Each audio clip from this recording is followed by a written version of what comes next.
Kristen Hall. I'm a registered dietitian and nutritionist with Energized Nutrition and with the I Am Wellness Clinic. And I'm really excited to be here with you today to do some cooking skills for health and weight management. We're focusing today on plant-based ingredients, which are a staple in a healthy diet.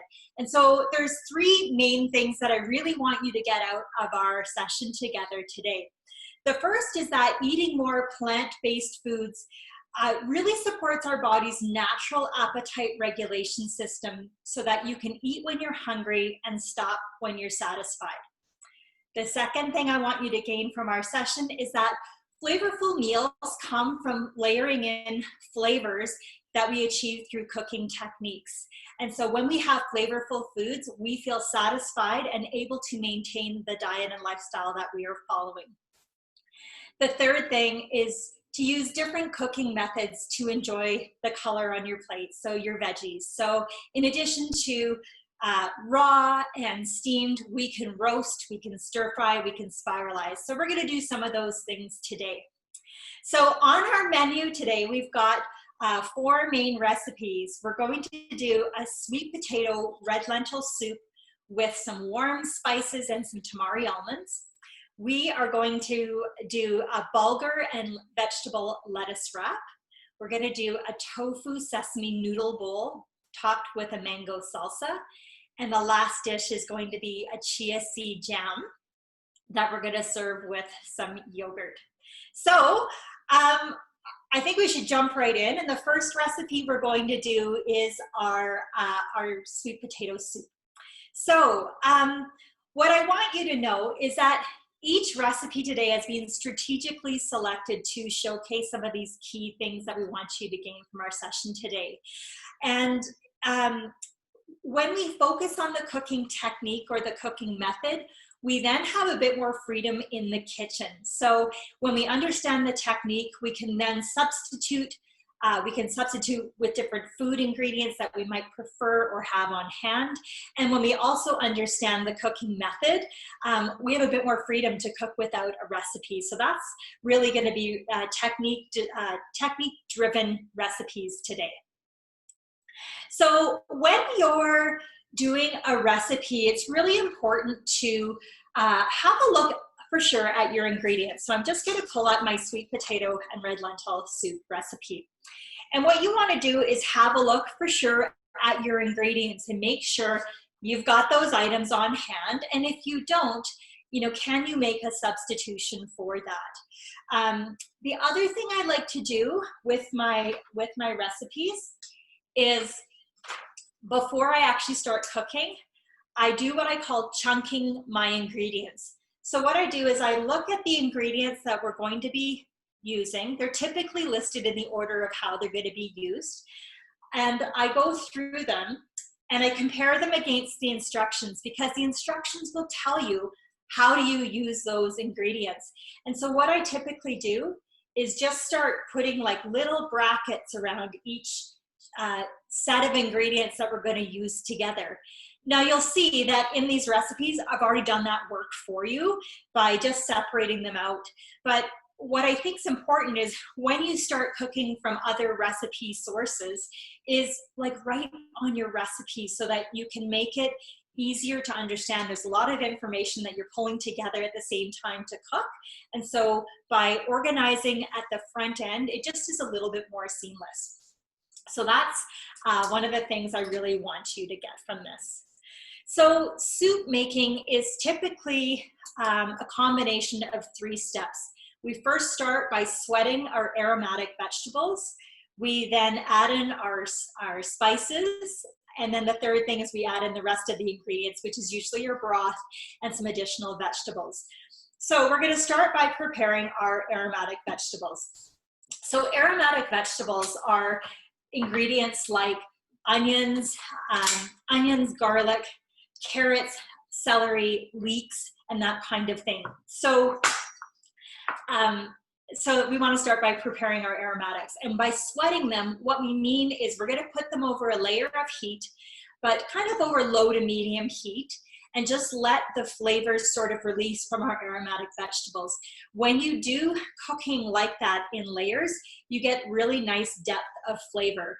Versus if you just chuck everything into the pot, you get kind of a flat tasting soup versus something that's more flavorful. So it's not that it's wrong, but I want to show you how you do this in a way that's actually going to taste good. So the first thing I have is a yellow onion. And you can see the recipe's calling for about a medium onion. That looks pretty big to me. So I'll chop a lot of it up, but probably not all of it. So the first thing I want you to also see is that we've got a root end and we've got this other end. We want to leave the root end intact because that's going to hold the different layers of the onions together. And I'm going to take my knife and just cut the bottom layer off and just throw that into my garbage bowl. That's an idea I got from Rachel Ray. It's just a way of helping to keep your ingredients sort of organized and keeping your kitchen space a little bit clean. So we're going to go through the root end. You can see like that. And so now what I'm going to do is, in cooking skills is always about rotating your vegetable or so 90 degrees at a time. So I've now rotated it 90 degrees and going up to the root end, I'm just going to slice in some layers. You can see that I'm not going all the way through, and this just helps to keep the layers of the onions together. So what we're going to do first is get a lot of our ingredients prepared first before we head on over to the stove top. So I don't know about you, I have not successfully found a way of preventing the tears from flowing from chopping onions. My best suggestion would be work quickly. And one of the ways to work quickly is to have a sharp knife. So I'm going to ask, I always ask this in all my classes, when was the last time you had your knife sharpened? A dull knife is like a dull pencil. It's really ineffective and it's actually really dangerous. So we want to have a nice sharp knife. The more you're working with your knife, the more likely you are actually cooking. And the more you are cooking, the better influence you have on your health, because you're adding in food ingredients that you know what's been in there. It's typically less processed kinds of foods. Okay, so you can see that I've got nice little pieces of onion. So I need to move these. I'm going to borrow this guy. And so I'm just going to put this in. So again, the recipe calls for a medium onion, and this onion's a lot. This is quite big. So I think maybe I'll just start with this. For people that are less comfortable in cooking in the kitchen, we often really like to focus on the specificity of what's in that recipe. And what I would say is recipes are a guide. They're a guide to help, they're a method of communicating how a food is supposed to be prepared, but you have flexibility in the kitchen, so you don't have to be precise and exact. If we were baking, you would definitely want to be exact. Baking is much more about chemistry and science, and cooking is also about science, but you have a little bit more flexibility. So I'm just going to move this guy over here, and I'm also going to get my pot kind of heating over low. I'm just going to get that ready and organized. Okay, so I've got my onion organized. I'm also going to get my other aromatics or my flavorizers prepared here. So this is what a bulb of garlic looks like.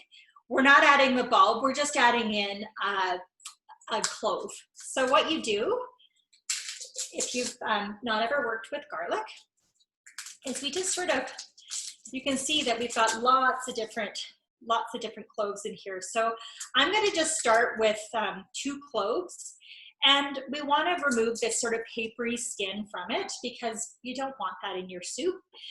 So there's a couple of different ways of removing the skin. You can peel it away, or if you just sort of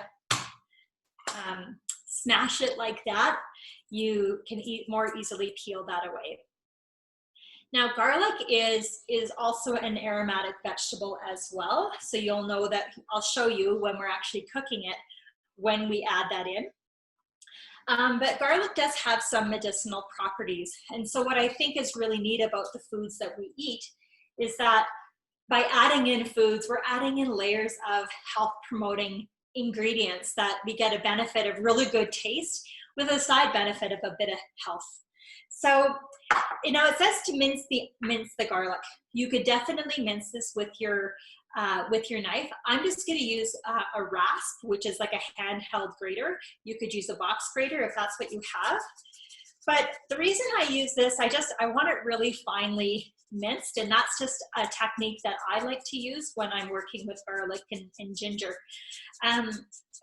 You'll find that I may be doing things in the kitchen that you don't normally do it that way. You might have a different way of doing it. That is totally fine. We are cooking at home. We're just cooking for each other. We're not cooking for a 5-star Michelin restaurant. So just give yourself permission to just, you know, be a learner in the kitchen. Cooking very much is a practice. It gets easier when you practice. It's kind of like going to a yoga class. You don't go to a yoga class once and just sort of suddenly you're flexible. You become flexible by practicing yoga, by going to yoga classes or practicing your own yoga. And it's the same thing in the kitchen. You don't just not cook and suddenly you're cooking in the kitchen and boom, like you're totally comfortable. Cooking in the kitchen is really a practice itself.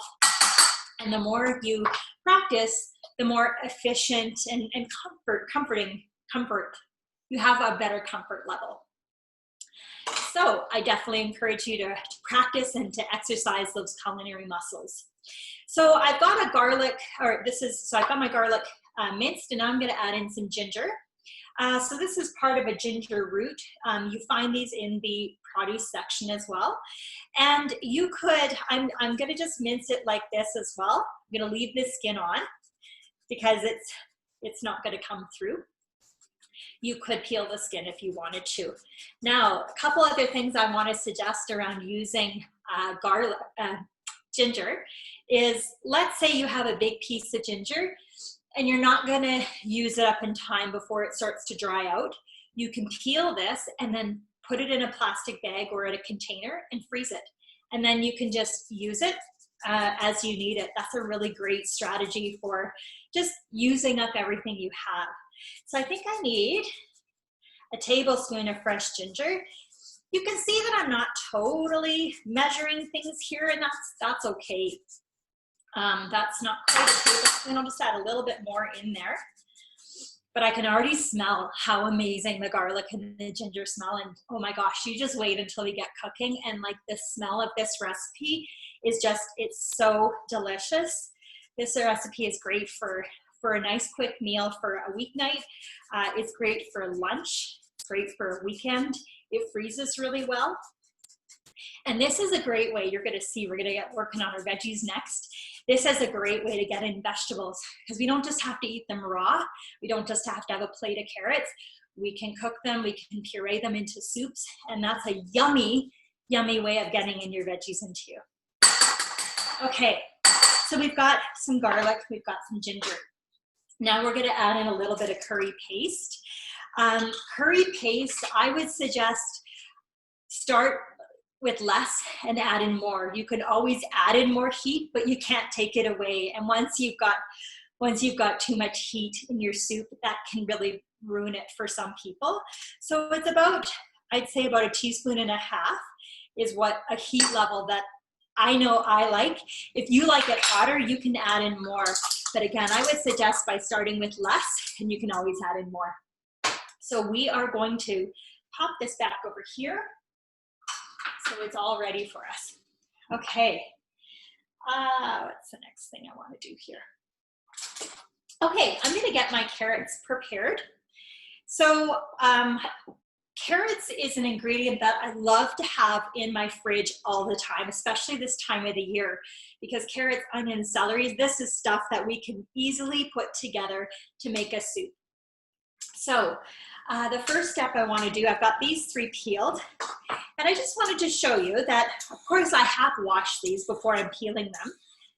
But what you can do with the peels is you can save them. You can save them and then put them either in your freezer, or you can make your own soup broth.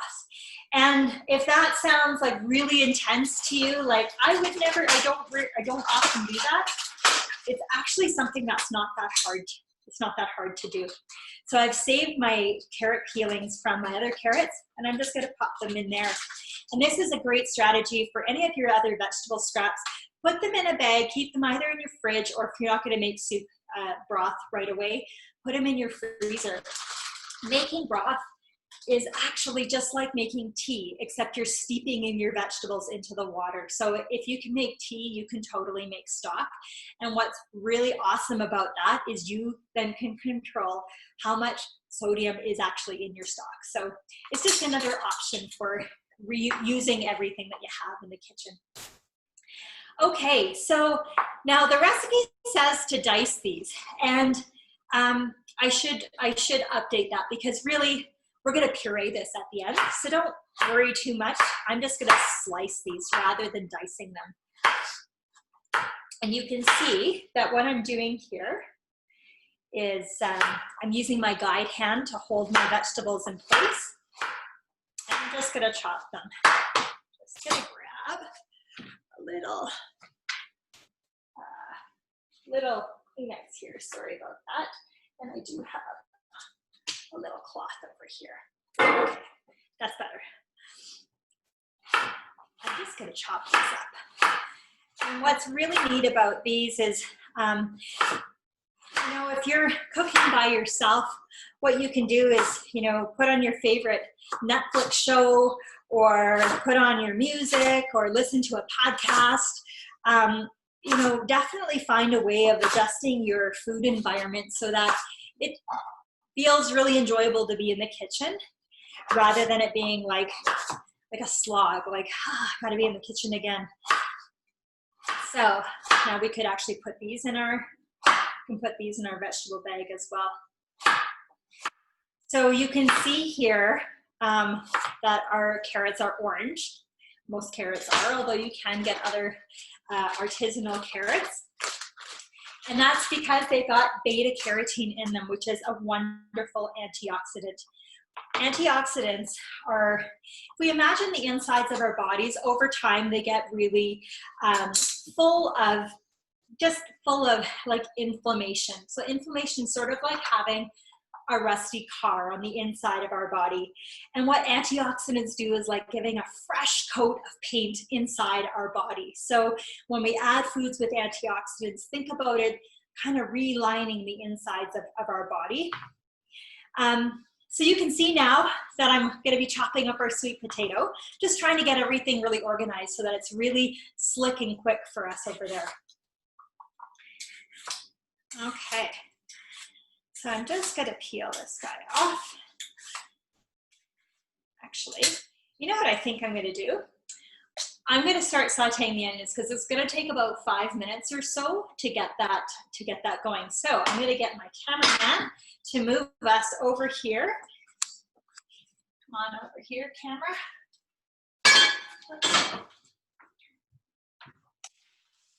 All right.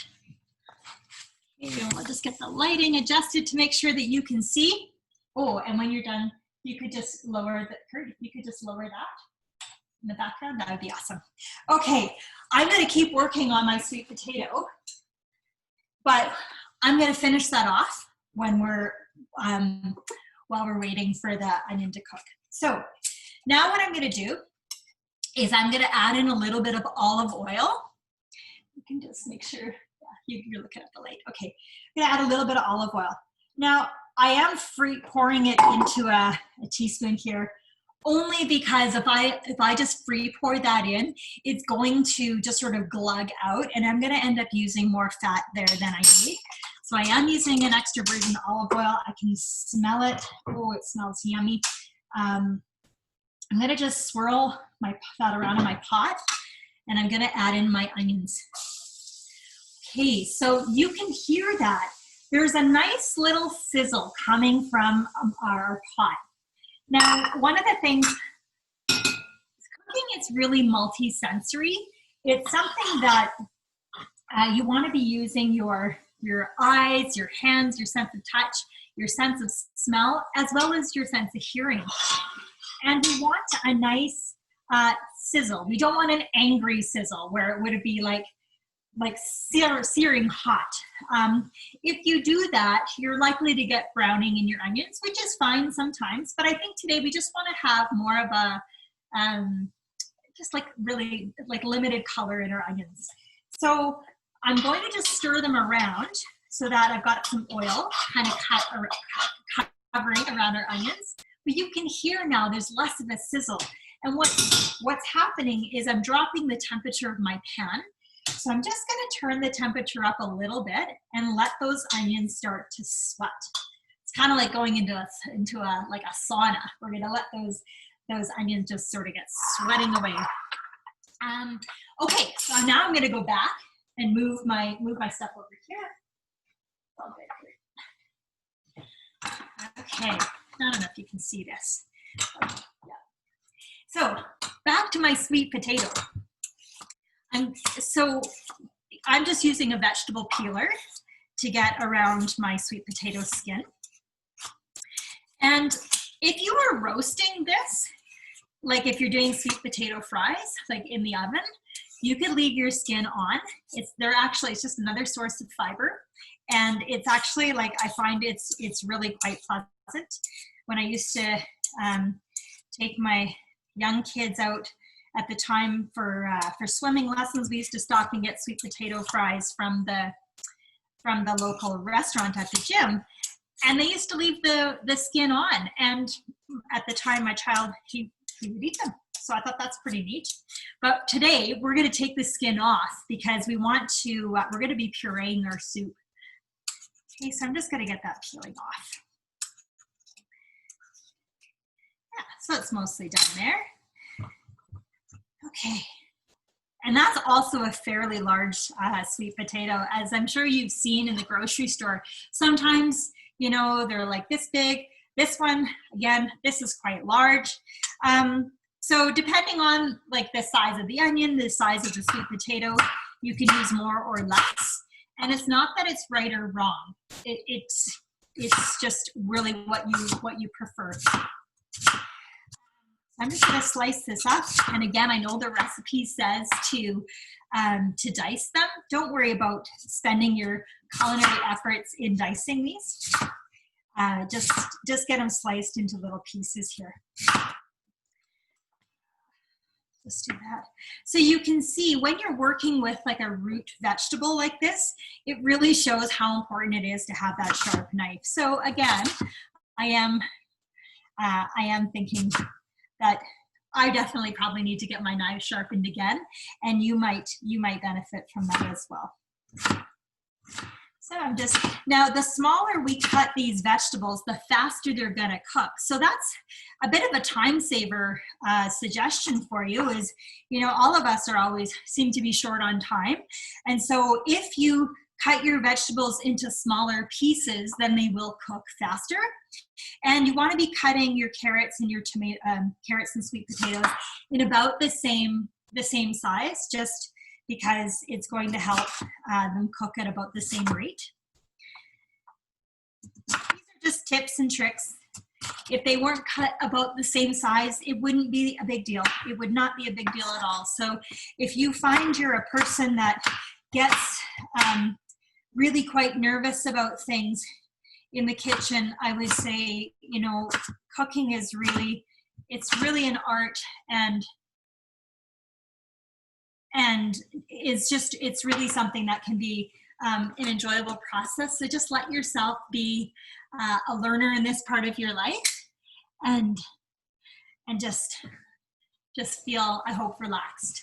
Okay, what I'm doing is I'm just going to keep sort of swishing these around. I'm going to give it maybe another minute or so, and then we'll continue on. Okay. I think I will add just a little bit more sweet potato. When you're chopping vegetables like this, like you can see, this is actually a bit of a safety hazard. I've got like it would have been better if I would have chopped on a flat surface, because then I've got more stability in my vegetables. So don't do it just like I'm doing it here, because this is just a little bit unsafe. What you can see what I've done is what we call more of a bridging technique, where I'm always making sure that my guide hand is totally out of my way, because we're chopping vegetables, we're not chopping your hand off. Okay, so it's much easier when the vegetable is flat. Okay, so I'm gonna get just these all done. And again, you can see that these sweet potatoes are also orange, which means there's lots of beta carotene in them as well. Beta carotene is an antioxidant.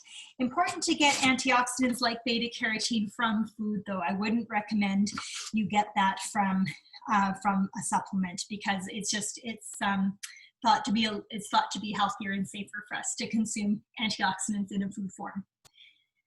Okay, so now I'm going to add in the aromatics, and what we're going to do there is we're going to add it in, but on top of our onions.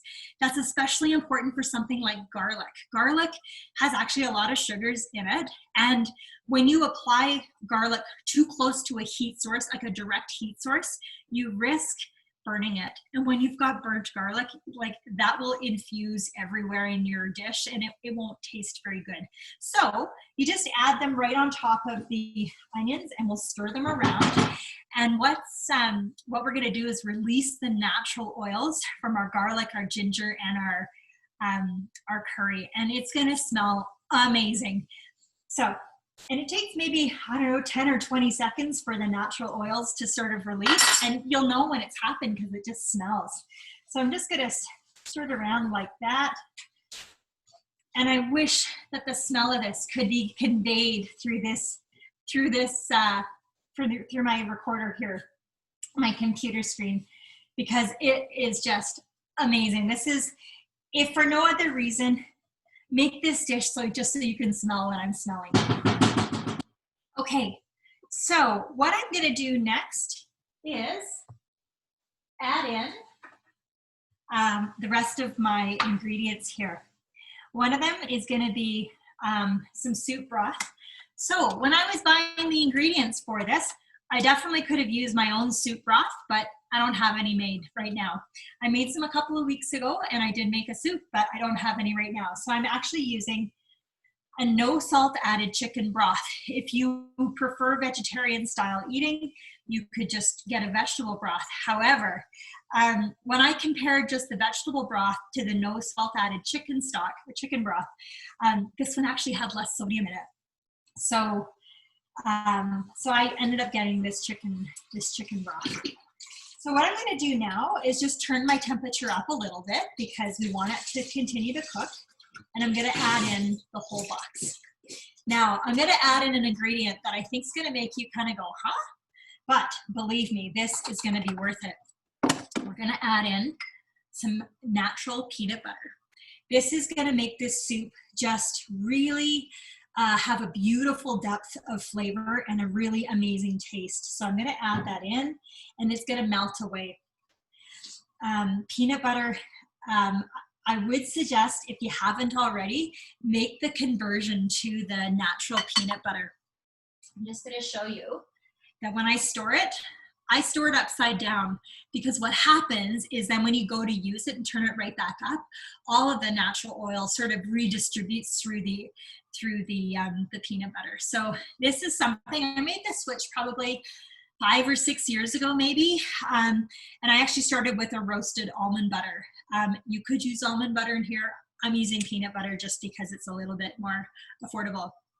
So definitely add that in, and then we're gonna add in our red lentils. So what I wanna show you, red lentils like this, these are usually in an aisle, usually the soup aisle or the dried goods. This is under $5, and this is a wonderful plant source of protein. So I'm gonna add that in here. When we have plant proteins, we get the benefit of the protein from the plant, but we also get some fiber in it. And so these red lentils, in half a cup, they have I believe 8 or 9 grams of fiber, 8 or 9 grams of protein, and around 8 grams of fiber. So that's like in half a cup cooked, that packs a powerful punch. And why that's important is that when we have the combination of fiber and some protein at the same meal, we feel satisfied. It's hard to overeat on foods that have protein and fiber in them because you physically feel really quite full.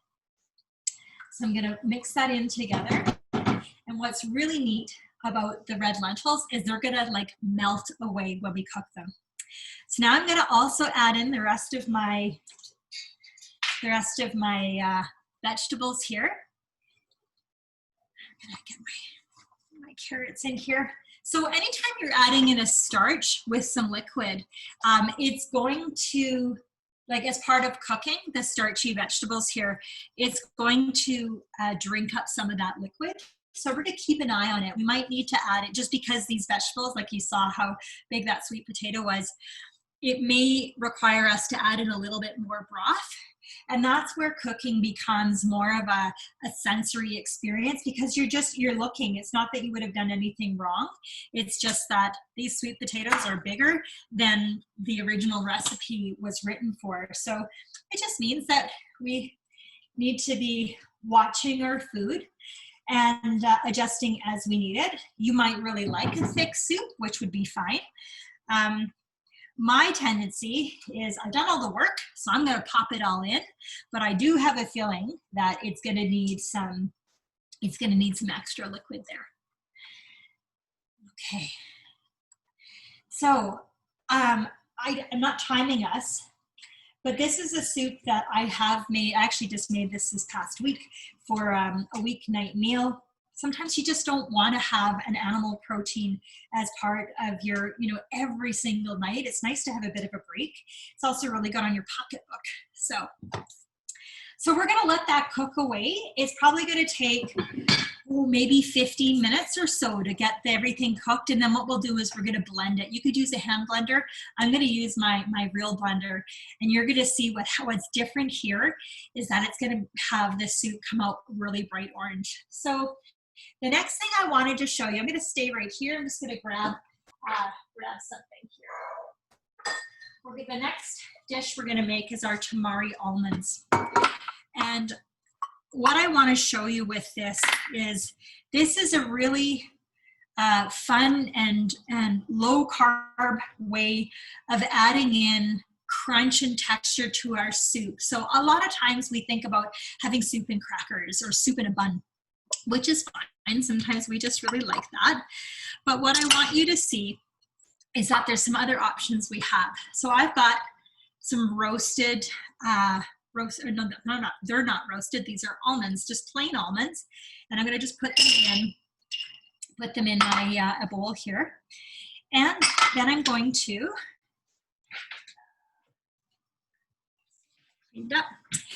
to add in a tablespoon or so of either a low sodium tamari or low sodium soy sauce. Now I just want to show you, I happen to have 2 low sodium, this one says less sodium soy sauce and this one says light soy sauce, which light in a food ingredient usually means light in something. In this case it's sodium. But when I compare the labels on them, like calorie wise, well, this one's a little bit less, but this one has way less sodium in it. 25% of your daily value of sodium versus 35%. They both have a lot, right? So anytime that's over 15% daily value, that means it's high. It's got a lot of something, and sodium, something that most of us need to be mindful of how much we're having. So I am going to use this one. Tamari, the biggest difference is that it's wheat-free, and usually a low-sodium tamari, you can actually get even lower sodium. So it's something to think about. And I'm going to take about a tablespoon or so and just put that in my almonds. And I'm just going to mix that all together and coat them all in the soy sauce, the light soy sauce. What we're going to do is roast them in the oven. So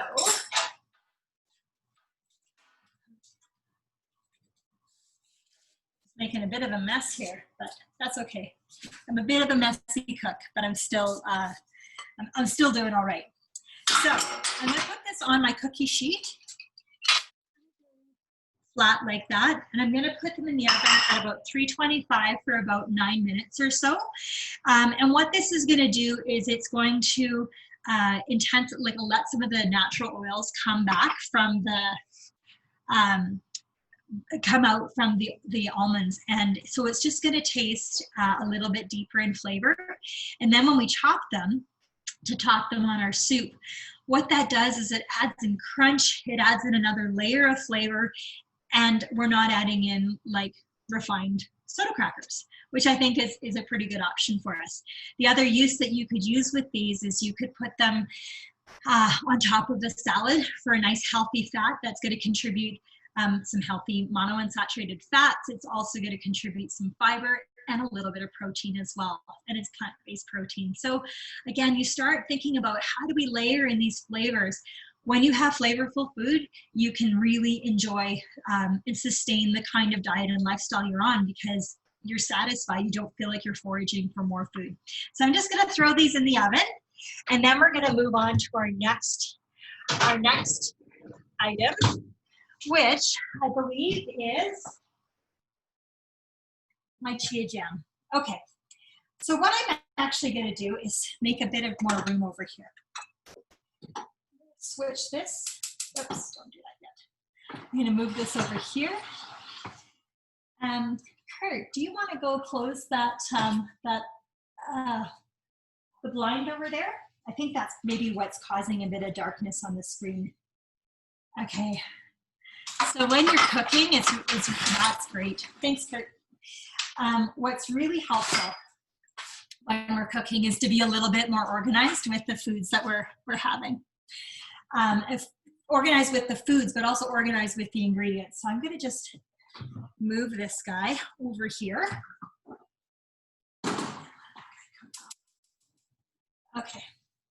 So we're going to do our dessert next because I want it to be sort of working away when we're preparing our other foods. So we're doing a chia seed jam. Now, chia seeds, I find these at the regular grocery store. They are a healthy kind of fat. They have some omega-3 fats, which is it's an anti-inflammatory fat. But what it also has in a tablespoon, it's got 4 grams of fiber. That's a lot of fiber, and it packs a real powerful fiber-rich punch. Fiber is something that it feeds the healthy bacteria that live within our gut. And so it's really important to make sure you've got that fiber in your diet most days. So what I'm going to do is I've got some frozen blueberries. You could use frozen strawberries or you could use fresh, but I'm going to use frozen. So I'm going to pop these in to my soup pot here, or not my soup pot, my saucepan. I'm going to add that into my saucepan. And it's been thawing out. I have done this right from frozen in the past. And I'm going to add in about a tablespoon or so of honey. So this is adding in some sweetener. It is a form of sucrose, so it is sugar, and it does have some calories in it. So it's always important to be balancing out natural versus added sugars. And we're adding in a little bit of honey just to help have this have a really pleasant taste. So you can see I'm not adding a ton in. And what I'm going to do is basically heat this up, mix in that honey. You could use maple syrup if you preferred. You could use an agave nectar. The different sweeteners out there, you just have to, some of them have different intensities and strengths. So something like an agave nectar has, I think, like 600 times the sweetness of table sugar. So you might even add in a bit less there. So I'm going to let that heat up, and then I'm going to add in about a tablespoon or so of the chia seeds. And what this is going to do, when chia seeds are exposed to liquid, they swell up to like 9 times their size. So it's going to thicken it. Oops, that's a little bit much. About a tablespoon. You can see, the only reason why I'm not measuring is because I don't easily see. Oh, I have a spoon there. About a tablespoon. I'm going to add that in, and we're going to let that thicken up over sort of low heat. And then what we're going to do when we serve that is put that over top of a plain Greek yogurt. Now, this chia seed jam, I think, is multifunctional. You could put this on a piece of whole grain toast, maybe topped with some peanut or almond butter or some kind of nut butter. And now you've got a really fruit-rich, fiber-rich source of like a jam on there. Most jams are actually, if you look at the ingredients, like there's quite a bit of sugar there and not a lot of fruit. But in this case, we're making our own. And what's really great about that, when we're adding in the fruit, is we're adding in nutrition, we're adding in more fiber. When we talk about blueberries, blueberries are thought to be really supportive of our brain health. And so it's got something in it called anthocyanins. So again, all of these different veggies and fruits and plant-based ingredients have these unique components of them called phytonutrients or phytochemicals. It's chemicals that the plant naturally has to fend off invaders and predators. So when we eat these foods with phytonutrients in them, we get that same nutrition, we get that same health benefit. So it's really important, if we can, be adding in more plant-based foods to our diet meaning how we eat. So I'm just going to mix that all in and let it thicken up. And that, I mean, again, how easy was that? Last night I was preparing for our session today, and I was just a little bit hungry before I went to bed, and I thought, no, I really am hungry. I'm not just bored and I'm not just tired. So I had a little bit of extra. I made up a batch last night, and I just had a couple of spoonfuls of it, and it was just enough to satisfy me, and I was able to carry on. You can put this on toast. You can put this in a yogurt. You can put this on a rice cake if you like, just for something a little bit sweet, and you can have it by itself. So that is what I wanted to show you with the chia jam. We'll come back and get it all organized for serving in just a sec. But now what I'm going to do is move back, because I want to now move and do our next dish, which is going to be the bulgur. So I'm going to have my camera person move on over. So I'm just follow me over here. Okay. Excellent work. Okay. So the next recipe I want to show you is our bulgur lettuce wraps. Let me just get everything moved in all over here. I think I've lost my recipe already.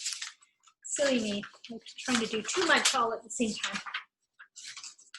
Oh, there it is. Can you pass that to me, please? That and that, please. Thanks. Yep, that's it. Perfect. And can you turn on the kettle? Just turn on the kettle, and we'll bring it over here in a sec. Okay, so we are doing bulgur lettuce wraps. So what is important about this particular recipe is that it is using a whole grain. And that's really what I want you to see from this, is that is just introduce you to a new whole grain. I'm just gonna get myself a bit organized here.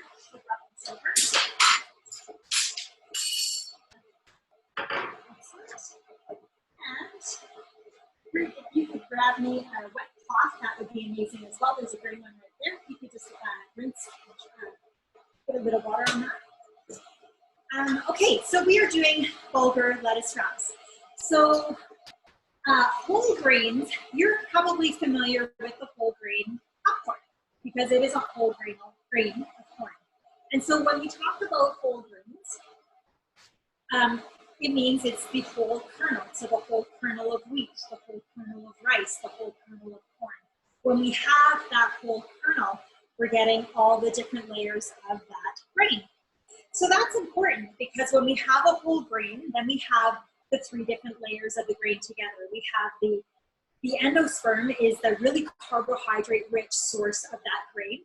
But then when we also have a layer in there called the germ layer, which is full of, it's got a little bit of healthy fats in there, and some vitamins like vitamin E. And then we also have the bran layer, which is the outside layer, which is usually what gives us the fiber.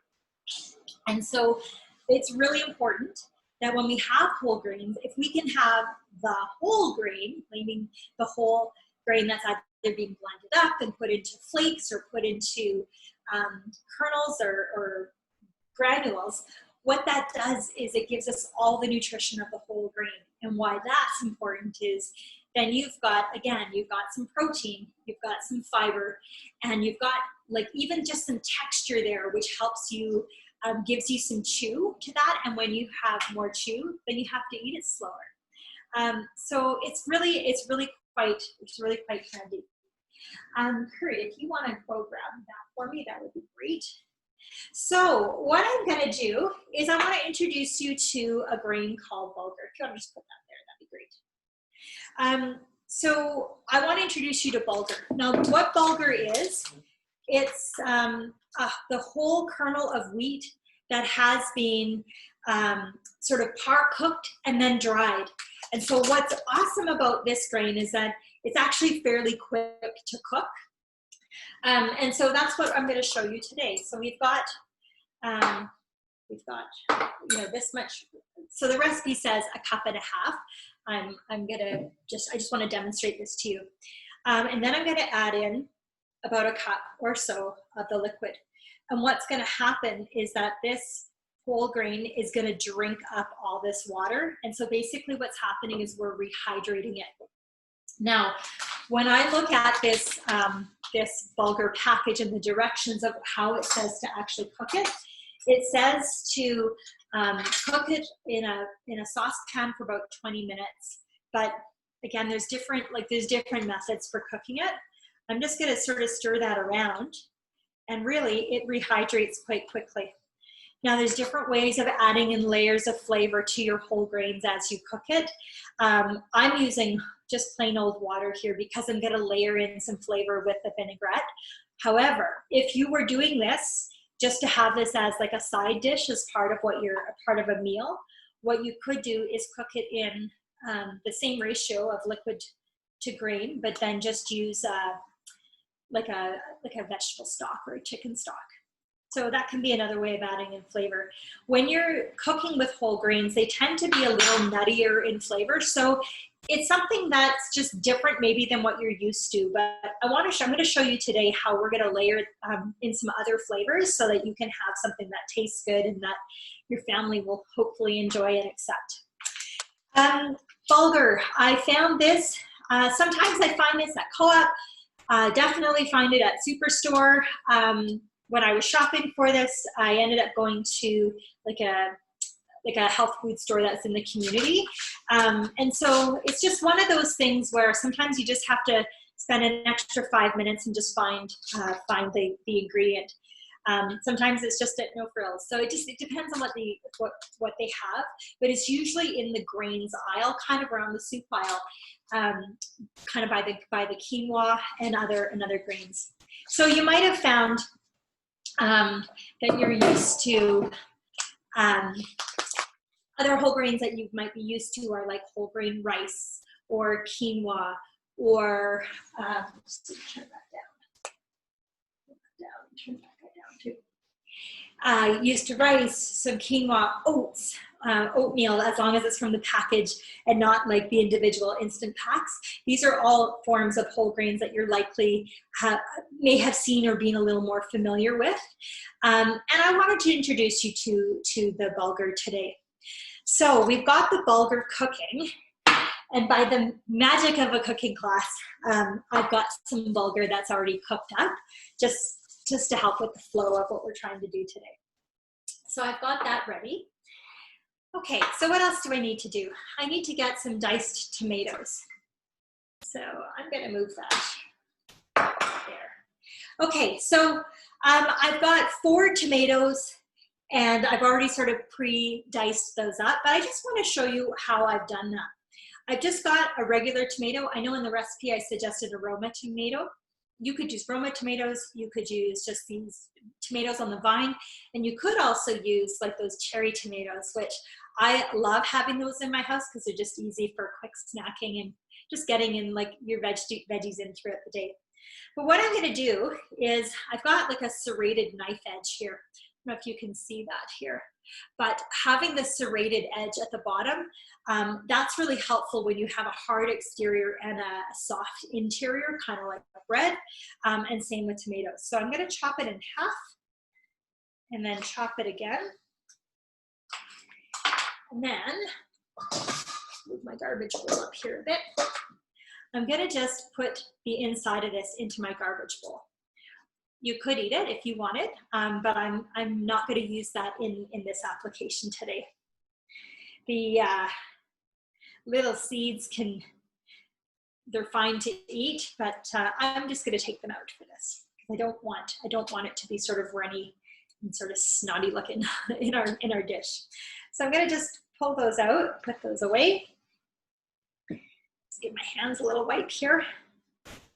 Okay, and so get rid of that guy. Whenever you're working with tomatoes, how I have found helpful to dice them is kind of get rid of the insides and then work from the inside. I'm just going to slice them like this, always keeping your guide hand out of the way so that you're chopping your tomato, you're not chopping your hand. And I'm just going to make nice little squares. So this is an example of knife skills where it's helpful to think about what is the, what are you going to be serving your dish in or your vegetable in. So for example, with tomatoes, this is going to be on a lettuce wrap. So you're thinking probably about smaller pieces because you have to be able to load everything up onto a lettuce wrap and then you're going to have like a bite-sized amount. So you don't want big pieces of tomatoes. It's not that it's wrong, it just isn't going to taste as nice. So we're going to just get that diced up. Tomatoes, it's a little bit more on the red spectrum of our vegetables, and so what that gives us is lycopene. Lycopene is another antioxidant that's thought to be helpful in prostate health, especially if the tomato is being cooked. We're not cooking here today. Doesn't mean that it's not healthy for us though. So I think this would actually look really, really nice if we were using the grape tomatoes. And if I hadn't eaten them all, that's what I would use. But I have, so I'm using what I have. These are also a little bit more affordable than those cherry or grape tomatoes. What I love about those is vegetables that don't require any preparation, like grape tomatoes, snap peas, baby carrots, those kinds of things, and baby cucumbers. Like those are really easy if you're packing in a lunch or packing in food to go with you. And you try to get your veggies in. You don't have to do much to them. You just need to throw them in a container. So that's something I find really helpful, is just using a combination of fresh vegetables that you need to prepare, as well as ones that are kind of, the work's already done for you. Okay, so we've got our bulgur, we've got our diced tomatoes. Now I'm going to add in some cooked chickpeas. So I just used a canned chickpea.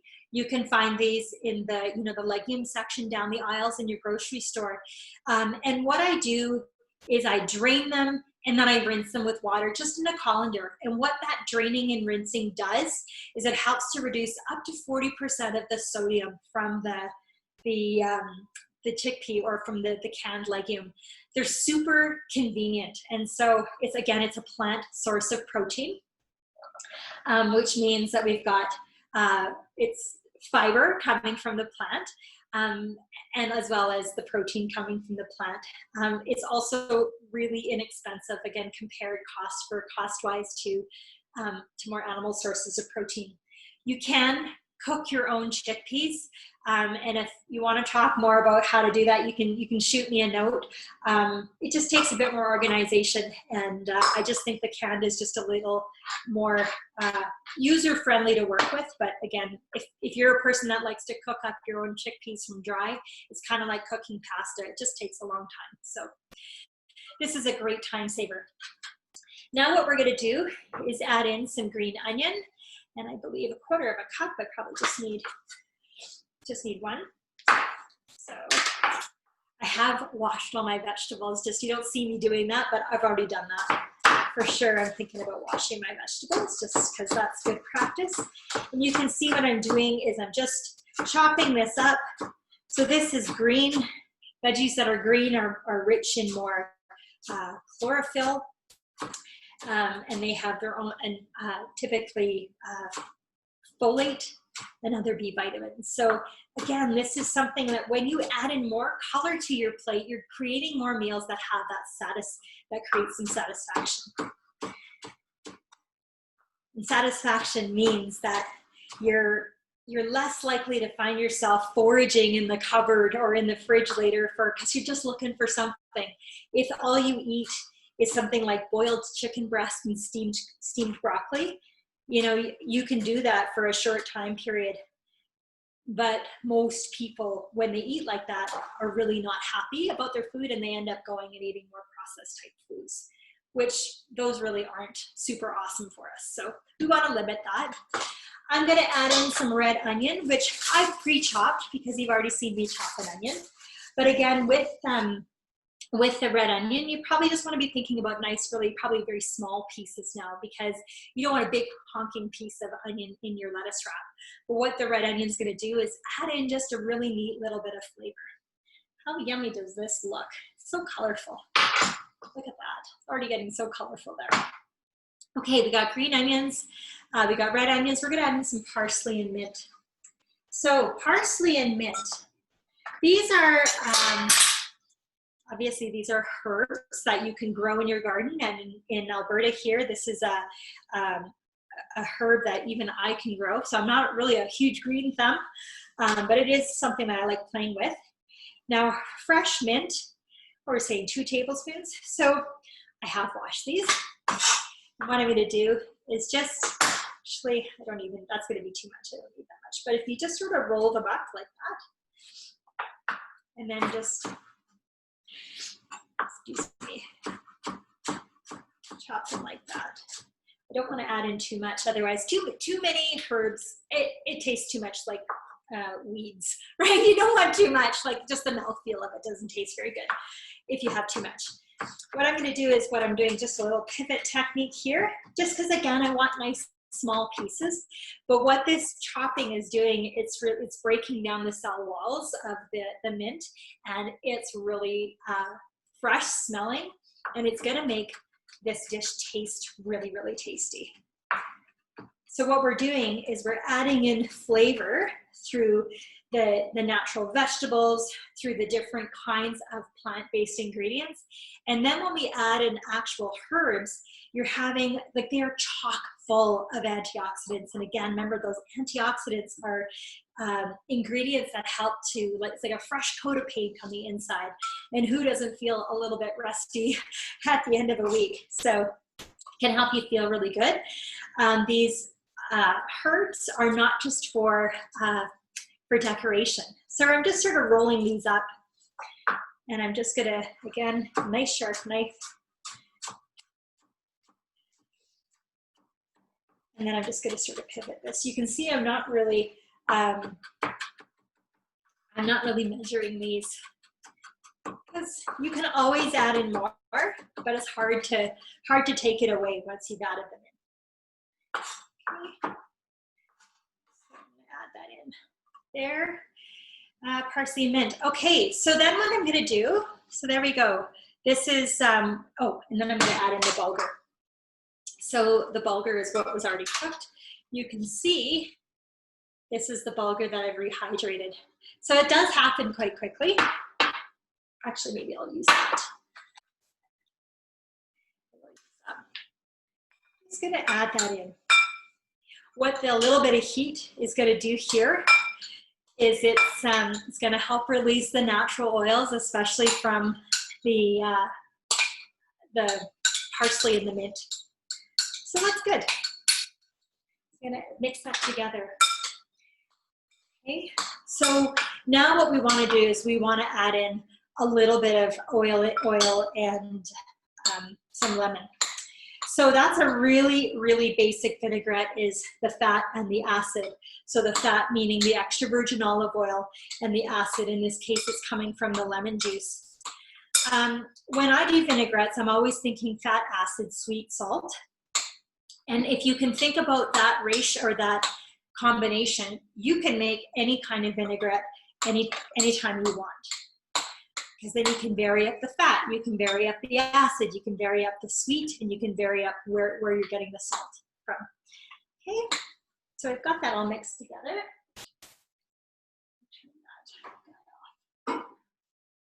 Okay, so how much of this do I need? About 1/4 cup. Okay, so I am gonna, measure it out just so I don't over pour that in. But you don't actually need to measure it too much. So this is a wonderful fat. We're using the extra virgin olive oil. You can see that it's in a dark bottle, which is really important to protect the antioxidants that are in the oil. And what they are, this is the oil from the first press of the olives, and that's where the extra virgin olive oil comes from. That name really means that it's from the first pressing. So there's no chemicals that have been used to extract that oil. It's just from the first press of the olives. So it's very rich in antioxidants. So I'm going to add that in. And then I'm going to add in the acid coming from my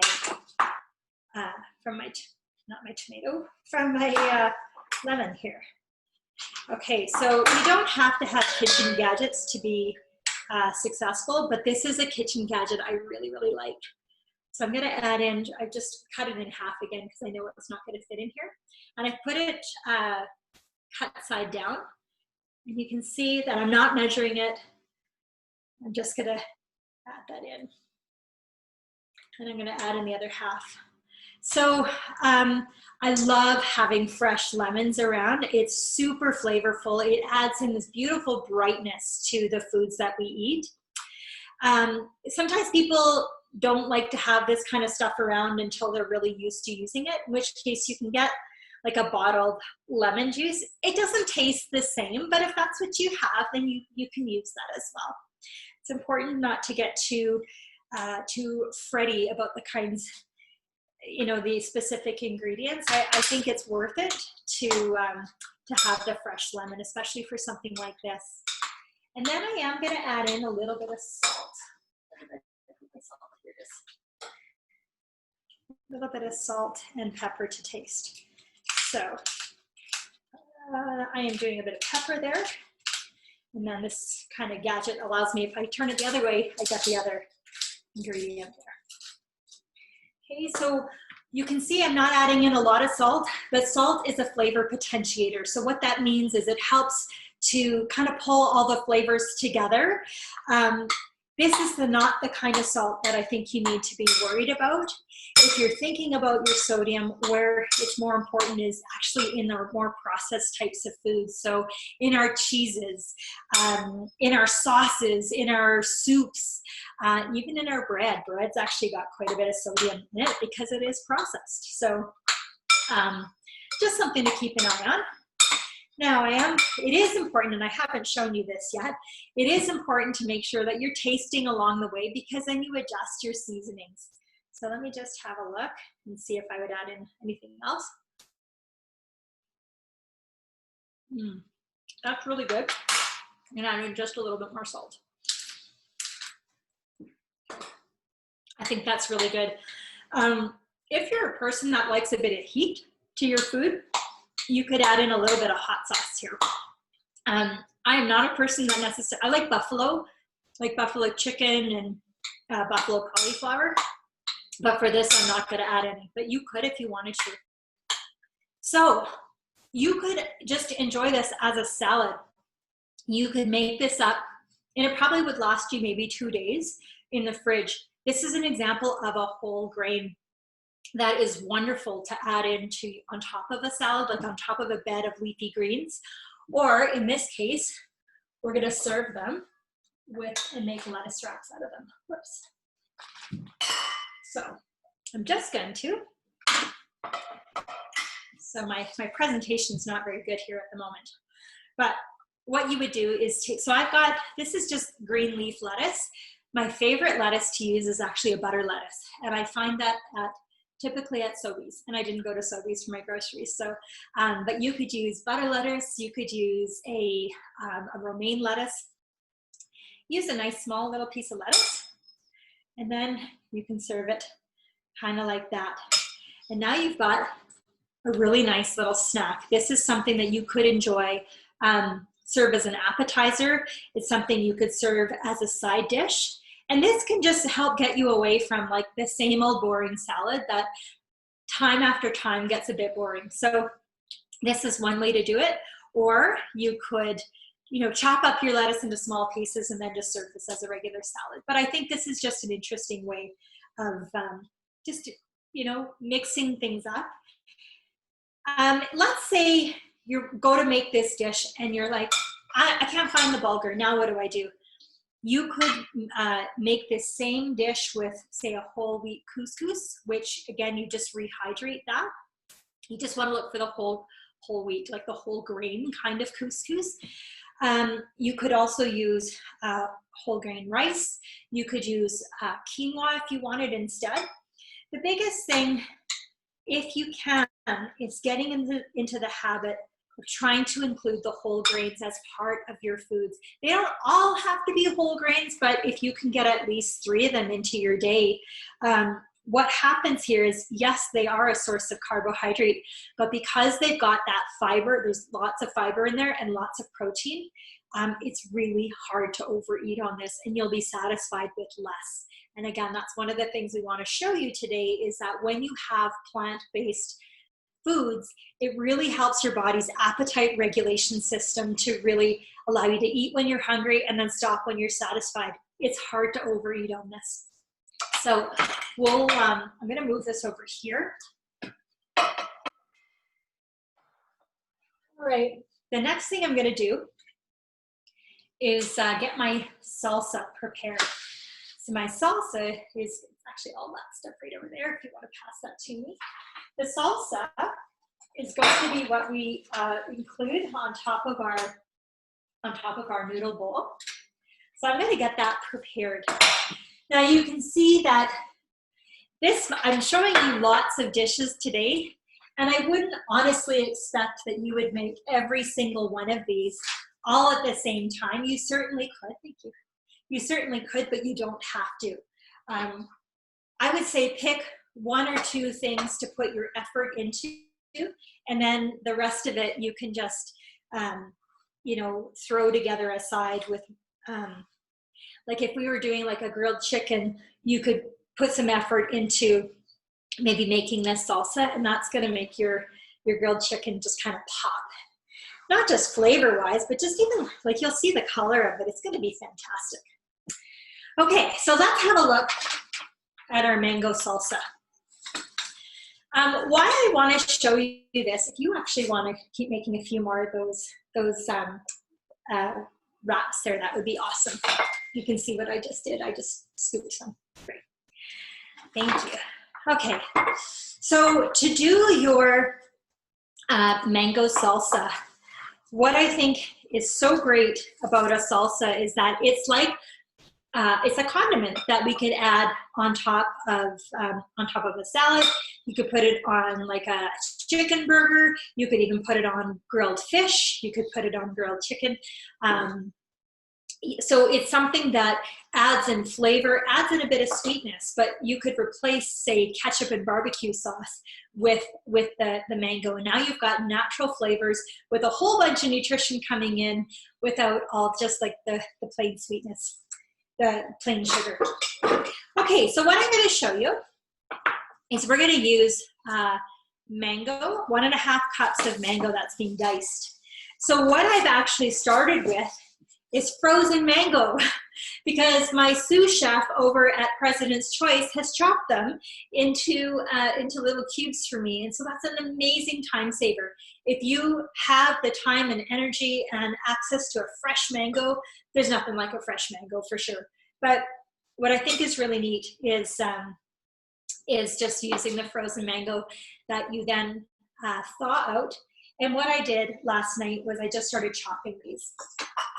I just started chopping these into little cubes, just because you've seen me chop before. So I'm gonna just add that in, and I'm gonna add in all the juice as well.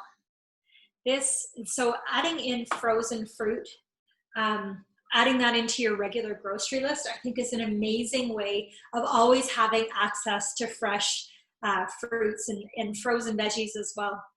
We don't all have time to always be going and replenishing our fresh fruit and veg supply. And some of us are looking at limiting how often we're grocery shopping right now. So if we look at including frozen fruit, frozen veggies, that can be a way of, especially later in the week when you've kind of blazed through all your fresh stuff, to always have access to it. Okay, so I've got frozen mango that I've just chopped into small pieces. You can just see what I've done there. It's another example of, you want nice small pieces because this is going to be a salsa. And if you look at like the really good chefs, they have beautiful knife skills. Knife skills is truly just that. It is a skill. So now I've got red onion. You've already seen me chop onion, so I'm going to just add a little bit of that. Now it says half a red onion. You can see that what I'm actually doing is I'm just kind of eyeballing it, because I don't think I need quite that much onion. This is going to be on top. This is going to be a condiment on top of my tofu dish, which we'll get to that next. Okay, so I've got frozen mango. I've got the red onion. Now I'm going to use some cucumber. So what I'm going to do, let's maybe take half of it like that, just for demonstration purposes. I'm going to cut it in half using my bridging technique, going in half. Now I've got a nice flat surface. Flat surfaces are really important with vegetables, just for a safety perspective. And I'm just going to kind of go down like this. And I'm thinking, you know, again, nice smaller pieces if we can. Over there. Then, so you can see what I'm doing with veggies. You're always sort of, you know, rotating 90 different degrees and trying to, you know, save time where you can. And if you had, you know, a nice playlist going, or, you know, something happening on your Netflix or whatever streaming service you might use, or a podcast, it's a great way of just learning and keeping things really pleasant while you're cooking. Okay, so I've got, this is an English cucumber, and I am using the seeds. I'm not scraping those out. But if you're a person that finds you just don't like to have the seeds in there, then you can just sort of scrape them out with a spoon. This is a method. Making a salsa is a method. So let's say you don't have mangoes. You could chop up apples. Apples would be a wonderful thing, a wonderful fruit to include as a salsa. So typically it's fruit, there's some onion, there's some cucumber, there's often peppers, which peppers is going to be in the dish that we're going to surface on, so I didn't put them in here. But there's really no rules here. So it gives you freedom when you just start thinking about, hey, I could do that. And you could also add in jalapenos, which I'm not adding that in, but if you like that pop of heat, you could add in some jalapenos as well. And then a little bit of mint. So that's my parsley. Here's my mint. Add this guy in. Okay, so I'm gonna, again, we're thinking about what's that experience gonna be like of having this food in my mouth. So you wanna have like nice small pieces. And I'm just gonna chop that up into nice small pieces. What I love about fresh mint is that it's just, it feels fresh. Like I just feel, I feel like my skin is just being scrubbed when I eat it, which is obviously a sensation because it's clearly inside me. It's not scrubbing my face, but it just makes me feel really good. Now, in addition to salads and salsas, you could add in your fresh mint into a smoothie. And I don't know if you've ever done that, but that is an amazing way of getting some leafy greens into you at your breakfast. And it's just, even my kids will have that. They'll enjoy that. So that's something to think about. Okay, now I just need a lime. I think that's all I need to add in. Yeah, 1 lime that's juiced. So if you have lemons or limes that you're using, it can be helpful to sort of roll it around first like that, just to help extract as much of the juice as possible from it. Okay. And then I'm going to just add that over top. If you are using apples instead of the mangoes, I would suggest you put on the lime juice right away, just so that the apples don't brown. It's not that it's wrong, it just doesn't look as nice and it doesn't taste as nice. Okay, so we're using the natural acid from the lime to add in a really neat pop of flavor there.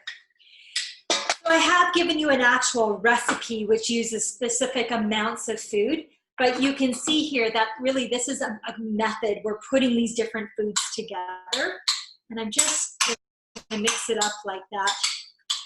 This is something really nice to have available in your fridge. You can, I think it doesn't take very long to cook it, or to prepare it. I'm gonna add just a sprinkling of salt there.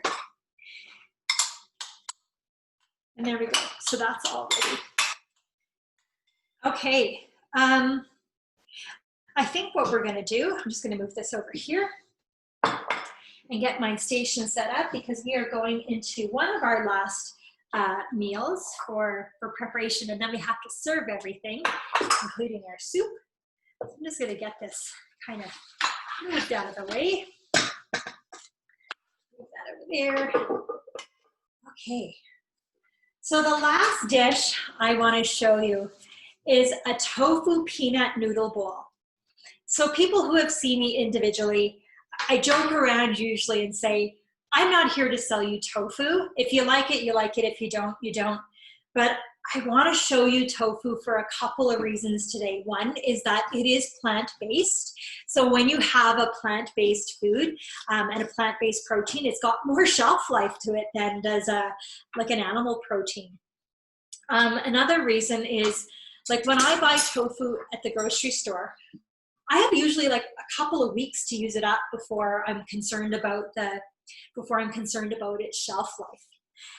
And obviously, like, if you buy chicken or fish or beef or pork or any other animal protein, like, you have a couple of days before you have to either use it up or at least, put it in your freezer. So I think it's really, it's something that if you haven't tried it, I'm going to show you how to prepare it today. And I just think it's a great option for a really fast protein to have at your dinner meal, your lunch meal. We're going to work with a firm tofu today. So let me just get myself oriented here. Where did my tofu go? Oh, here it is. Okay, I've got this. And I'm going to grab just a fresh,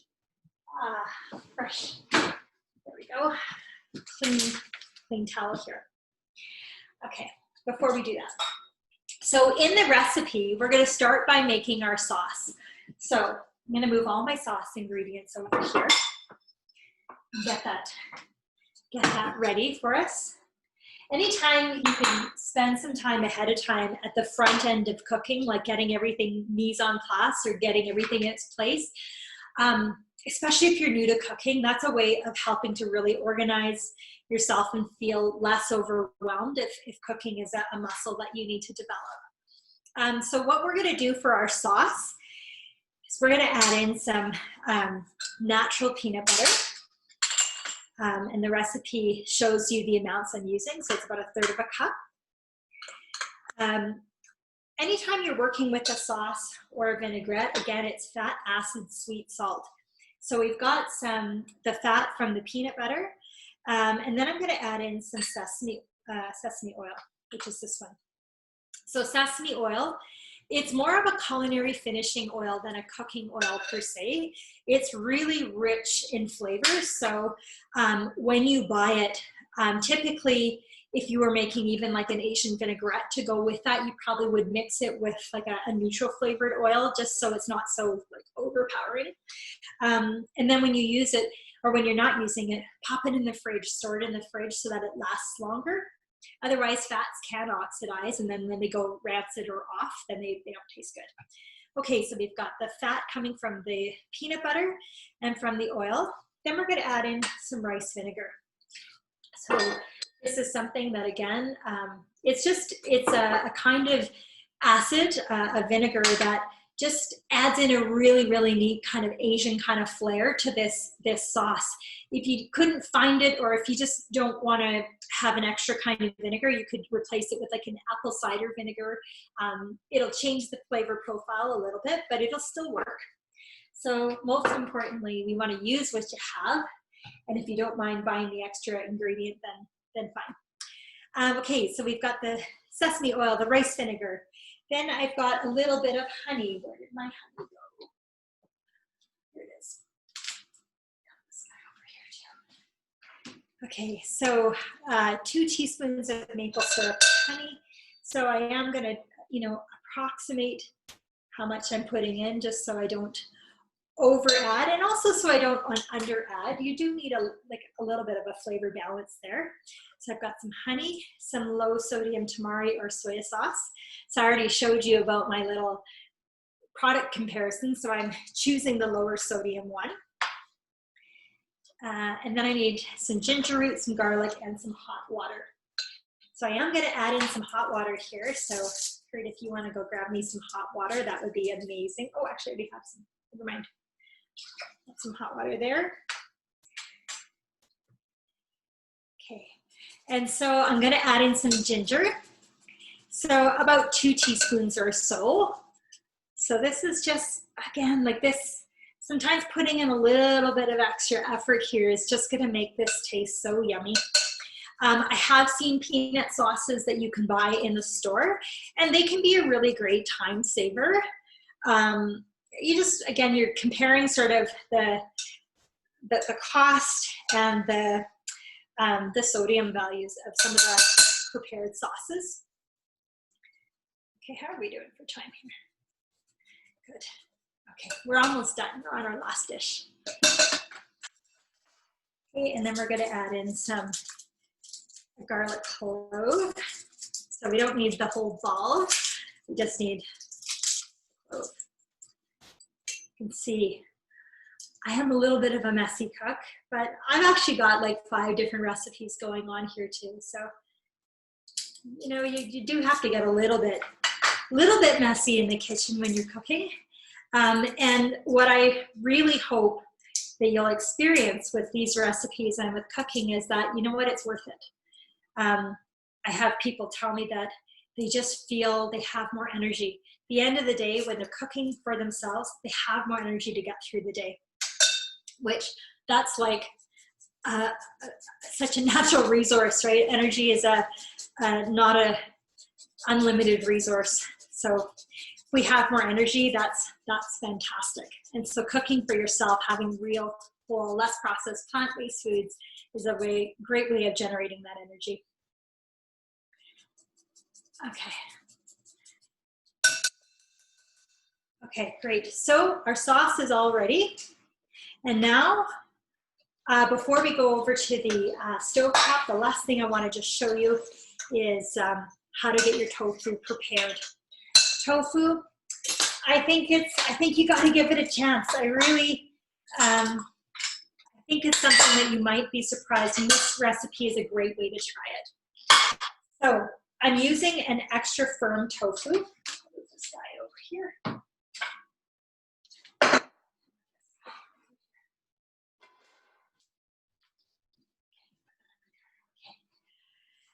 This is a firm tofu. I find this typically in the produce section of the grocery store. And what you want to do is you want to, drain it of all the extra juice. Tofu is soybean curd that's being pressed. And the more it's being pressed and the firmer it is, the more liquid has been extracted from it. Tofu is a plant-based protein. And so this doesn't have really any fiber in it, but it's way less money than the equivalent amount of chicken. And I do eat meat. I want to be transparent about that. I definitely do eat meat. But I think all of us would do really well to just be adding in more plants to our food. So what I'm doing is I've got a fresh, like clean towel, and I'm just trying to squeeze dry and blot off the extra moisture from it. It's not that it's wrong to leave it unblotted, but it's just a way of helping to maximize the flavor profiles that you want rather than watery, something that's watery here. So I'm just gonna take that off. Now, if I had more time, I might let that just sort of sit and drain away for maybe another 10 minutes, but we're gonna keep cooking here today. And this is, like, I don't mind touching this at all. If this was raw chicken, I feel a little bit more squeamish, just because then I'm thinking cross-contamination. Okay, so I'm gonna cut this into sort of cubes. So evenly sized cubes would be awesome. I'm just gonna use my chef's knife. Two types of knives that I think are most essential are your chef's knife and your paring knife. Every other knife is a bit of a bonus. Most importantly, make sure that they're sharp. Okay, so I've got my cubes, and what I'm gonna do is I'm gonna go over to my stove top now and get these cooking. So I'm gonna turn this guy on. I'm gonna turn it up quite high. Come on over. I'm gonna move this over here. I got lots going on here, don't I? Would you like to get me the berry jam into the yogurt? You could put that into the yogurt jam. Yeah. Okay, I'm just gonna get myself organized here because I'm gonna forget something. Here you are. Here's the bowls. Put it in Kurt. Okay. My son Kurt is helping me out today. That's who Kurt is. He is helping me just move my camera around. So that's what's going on with me. Okay, I'm just gonna move this guy over here. You can hear that I've got my pan heating, and I've got it heating over pretty high. This is gonna go by pretty quickly, so I'm just getting everything organized here. Okay, so the first thing I'm gonna do is get my oil, and I'm gonna use, I think I said about a teaspoon of oil. Yeah, so that's nice and hot. I'm just gonna drizzle a little bit in there. Definitely you could measure it if you wanted. Measuring that just helps too. Measuring the oil does help to use a little bit less. So I'm gonna just stir that around, float the oil around so that it's mostly coated, and you're gonna hear this is gonna sizzle. And you can hear that that sizzle is a little bit stronger than the other sizzle that I had when I was doing my soup. But I'm gonna keep listening for it because I don't want it to get too harsh. So while that's, I wanna be browning the tofu. So I'm gonna let that brown, and while we're waiting for that to happen, I'm gonna get the rest of my veggies prepared for this dish. Okay, move this guy over. Now, I've already got my my whole grain cooked. I did that last night, just so that you didn't have to watch me do that. But I want to just say a couple of things. I am just using a whole grain spaghetti noodle. So this is what it looks like. It's in the brown box, and it says whole grain, whole wheat, 100% spaghetti. I chose this grain because I thought it was most accessible, meaning, you know, as you're making changes to your diet, you know, you don't have to go way out in left field. You don't have to totally turn your lifestyle upside down to see some improvements. And spaghetti is a grain that many of us are quite familiar with, whether that's just spaghetti and meatballs or just even in a noodle salad. So that's why I elected to use this. You could use like a soba noodle, which is like a buckwheat-based noodle. You could use a rice noodle, but I'd encourage you to use like a brown rice noodle for the extra fiber. So I'm gonna move that aside. And also what I wanna show you, it's about 30 grams dry per person. So I thought, well, what does 30 grams look like? And it's about the diameter of a dime. Kind of looks like about that much. So 30 grams or so per person raw. And so I cooked up for 4 portions. So I've got my brain noodles already cooked. So that's handy. That's really handy. Okay, just making more room here. Okay, I'm gonna get these guys going here. I don't even think.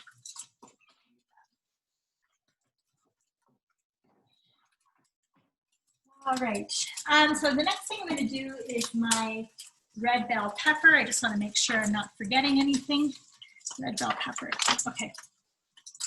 Before I start chopping on that, I am gonna just move my tofu over. You can see I'm getting a nice little brown crust on the side, and that's what we want.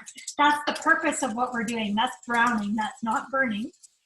And when we do that, that's how we start creating layers of flavor. When we have browning, what that means is the protein,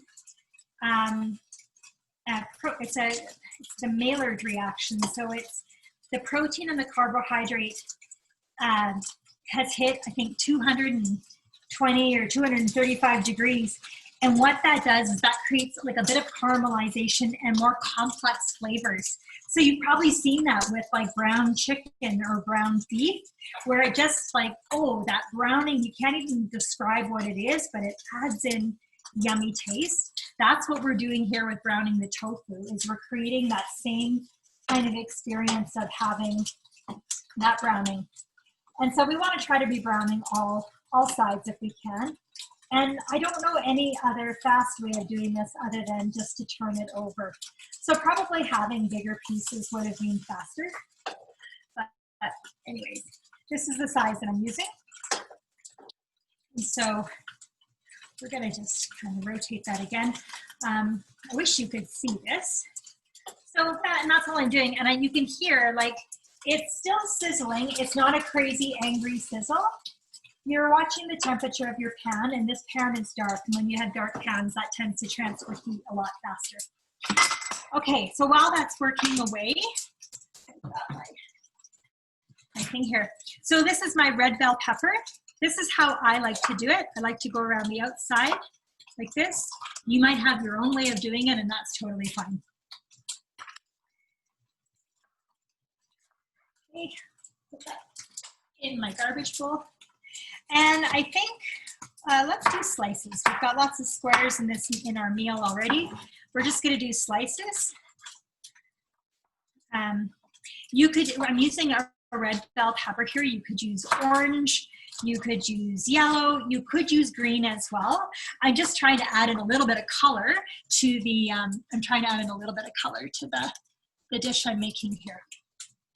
Okay, red peppers are an amazing source of vitamin C. So a lot of times we just think about oranges and other citrus fruits, but we do have quite a bit of vitamin C coming from the red bell pepper here.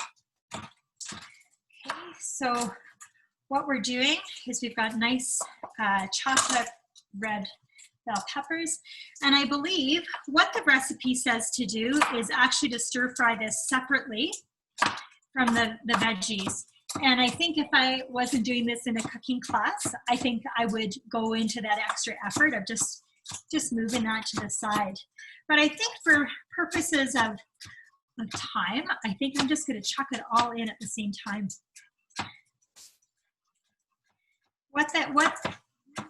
Doing it in a couple of different steps, it just allows you to just have everything sort of be cooked at sort of be optimal. But I think we're going to just add that in just because we want to make sure we get through everything here today. So I'm going to add this in, and then I've got a cup of frozen and thawed peas. Add that in. And now we're just stir frying that. Okay. So we've got green, we've got red, and we've got some firm tofu. And this is going to be a really yummy noodle bowl. When you have noodle bowls, this is a great supper. This is also a great leftover for lunch, which, you know, most of us get really boring of salads for lunch, and we also get bored of sandwiches for lunch. So this is a really nice way to enjoy leftovers. If you're entertaining, this is another way to enjoy, just to do something different for entertaining. And the other thing that's really nice about this is, let's say you're like, I don't like the tofu. You could use chicken. You could use pork tenderloin. You can throw in edamame beans there if you wanted, if you want to keep it plant-based. So there's lots of options. There's tons of versatility in this recipe. Okay. This dish, as I said, it moves around, it moves pretty quickly. The last thing I want to show you before we start building our dish is spiralizing. So I've got a zucchini here, and I've got my spiralizer. There's some really fancy spiralizers you can get. This one is really not very expensive at all.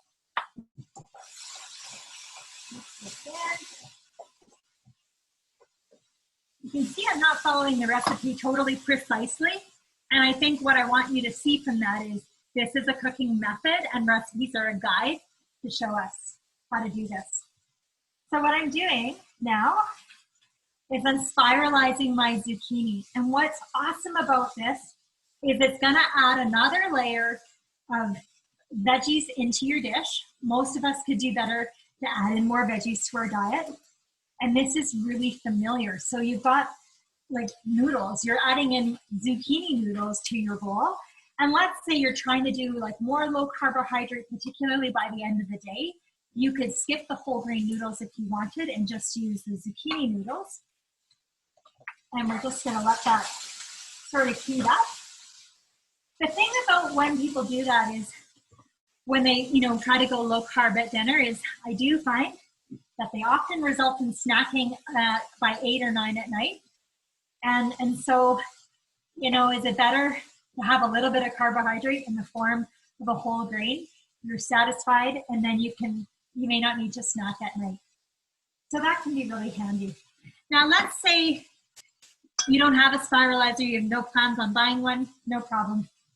You could just kind of do these little zucchini, ribbons just with your grater. So you've got some options, or if you didn't like any of those options, you could chop it in and just stir fry it like that. So what I'm gonna do, just to finish off, is pour in my sauce. Just gonna make sure my temperature is high enough there. Just turn it up so it can heat through. Now you could keep your sauce on the side if you prefer. So here's some thoughts about the sauce. If you're trying to be super clean, super lean with your eating, you could add in less sauce. And some people might say, you could add in no sauce. The thing is again, this is what I find is that it gets boring for people and they get really resentful about eating very dry, very plain food. And so adding in a little bit of sauce will add in satisfaction. So you've got a nice power plate in your bowl.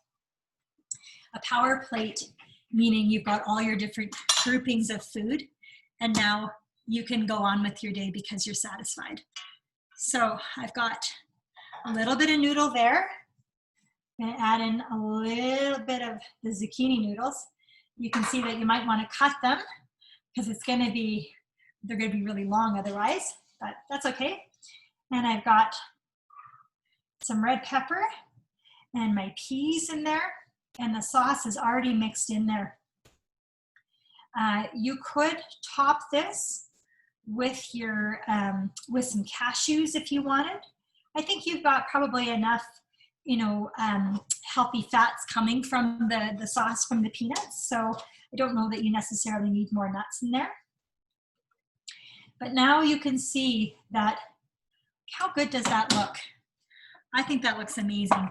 I am going to top this with just a little bit of roasted sesame seeds, just because it tastes yummy. And you can also add in a little bit of cilantro. We're not big cilantro lovers in this house, myself included. I will eat it, but I had parsley, so I'm just going to add in some fresh parsley. I've got color, and now I'm just going to elevate this with my mango salsa. You want to just pass it? Oh, I didn't pass it. Perfect. You don't have to elevate this if you don't want to, because I think by itself, this dish looks pretty amazing. But if you do want to just elevate it a little bit more, top it with this salsa. So that's why I wanted to show you this, is you can go really fancy if you're doing something special for yourself, your family, or for company. Or you could just leave that and now you know how to make a salsa. So the last thing I want to dish up is our soup. So I know our soup is done. The soup would have been done like 15, 20 minutes or 15, 20 minutes into cooking it, but we were busy cooking. Okay, so I'm gonna move that guy over here without burning my hand. Thanks for sticking with me. I know we've done a lot today, but I really, really hope that you've got some new ideas of adding in some yummy, good tasting foods here. So, yes, this is most definitely done. I'm gonna put this into my blender. The blender I have is a really fancy blender, and you don't have to spend the money on that kind of blender, but we were blowing through the motors of our blenders otherwise, so we decided just to hit a Costco sale. These blenders last 10 years, so I just replaced this now because I've had it for over 10 years. So you can see that this dish looks really, like, it looks good, but you just wait until we blend it up because it's going to be nice and creamy and smooth. Okay, so you want to put all your soup and get it nice and in there in your blender. You don't want to fill it up too hot, otherwise the heat is going to build up too much pressure and you're going to have a kitchen mess and an accident. So I am going to put something hot in there, hot over top, just to let the steam escape. I'm going to put that in my blender and start slow, and then just puree that. So just brace yourself for a bit of noise.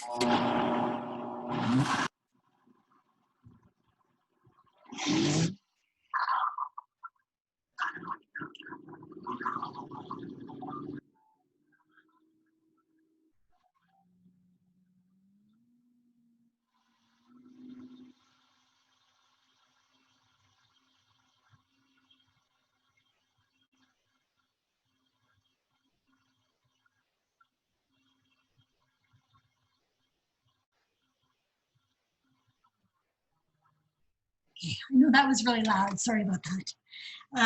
Okay, so when you've got really hot liquid in here, open it up towards away from you and let the steam escape. Otherwise there can be air bubbles and you can have a giant mess. Definitely not speaking from experience, haha. No, I definitely am. So learn from my mistakes. And you can see, look at how bright orange that is. So I'm just gonna pour that in here into this yummy, yummy soup. And I'm going to top it with my roasted Tamari almonds that are also cooked. I'm going to just take a few of those, run my knife through it. Again, so we've got a really great tasting soup, and I think you could skip the crackers and you could even skip the bun, because now we're adding in really yummy food here. So we're going to add in the roasted tamari almonds, a little bit of the parsley, and a little bit of lime. I want to add in a little bit of a lime wedge. Anytime you've got something really creamy and rich, balancing out richness with a little bit of acid just helps it to brighten up the flavor a bit. So that's just, again, if you want to elevate your taste a little bit. Okay, so we're just gonna add that in, a little lime wedge. Okay, so let's do a tour of all that we've got prepared. So there's our soup, and that's gonna be so yummy. Kurt, if you wanna come with me with the camera, and we're gonna show everybody what we've made. So this is our soup, which is gonna be so yummy. We're just gonna go for a little tour, and you can see all of what else we've made. So where did my bowl go? Let's go grab the bowl. This is our elevated bowl that's got the noodle with this mango salsa over top. This is our chia seed jam that's going over top of our plain yogurt, because now we're going to be adding in some flavor. And you can see that you can blend it up in there as well. And over here, we've got our lettuce wraps with our bulgur dressing. And I think that's everything. So let's go back to over here. And I think I'll just say a few parting words, and then I'd be happy to take any additional questions that you might have.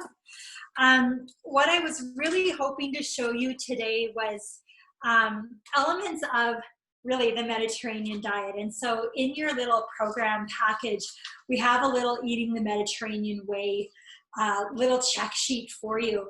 The only thing that's maybe a little different on here is that it suggests quite a bit more olive oil, which if we're talking about weight management, then we need to be moderate in terms of how much olive oil we use, but we can chat about that later.